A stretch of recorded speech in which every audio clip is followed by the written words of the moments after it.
next term is time, which means honor. And one way to think of this is to remember that Greek history, Greek written history, as we understand it, begins with one event, one particular event, happened in 776 BC, and that was the first Olympics.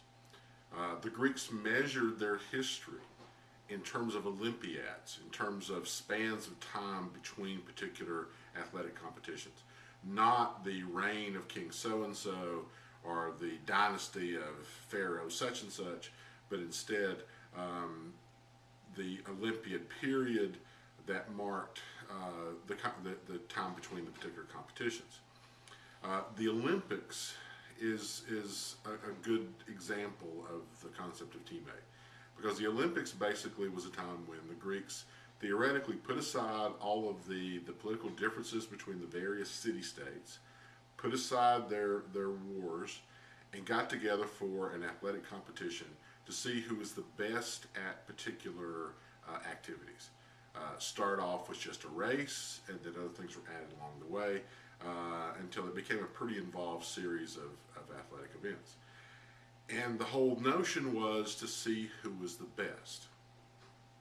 Competition, the Greeks believed, what brought out the best in all human activities. If you take anything and turn it into a competition, the Greeks believed that made that thing better. They turned everything into a contest. They, as we'll see when we get to the next module and talk about Greek tragedy, they even turned plays into a contest.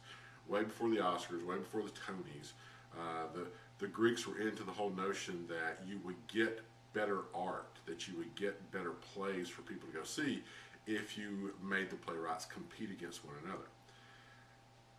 The primary result of the competition, or what people hoped for in entering the competition, was to find time, that is, to find honor, to find reputation, to be recognized by their peers, to be recognized by the public at large.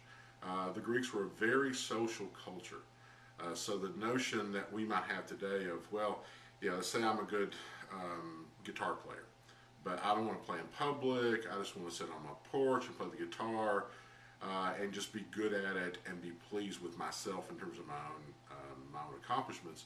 The Greeks would have found that idea to be basically a little screwy and the first step towards madness.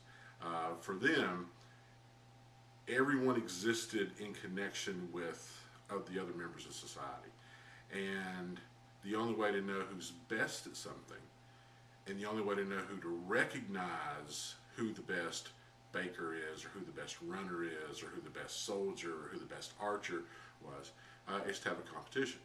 And the result of that competition is that you would win respect. You would win time. Your reputation would be enhanced by that. And of course, the corollary of that is also true, that if you didn't win, your reputation would suffer.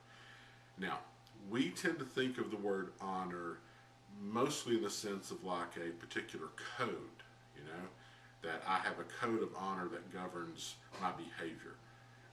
We think of it in terms of the military. We think of it in terms of the code that police officers live by. Well, again, for the Greeks, just as the case with arete, those things aren't opposed to one another. Those things go together. That the honor that you show in the way you conduct yourself in your profession and the way you strive to be best at whatever you're doing is also reflected then in your reputation.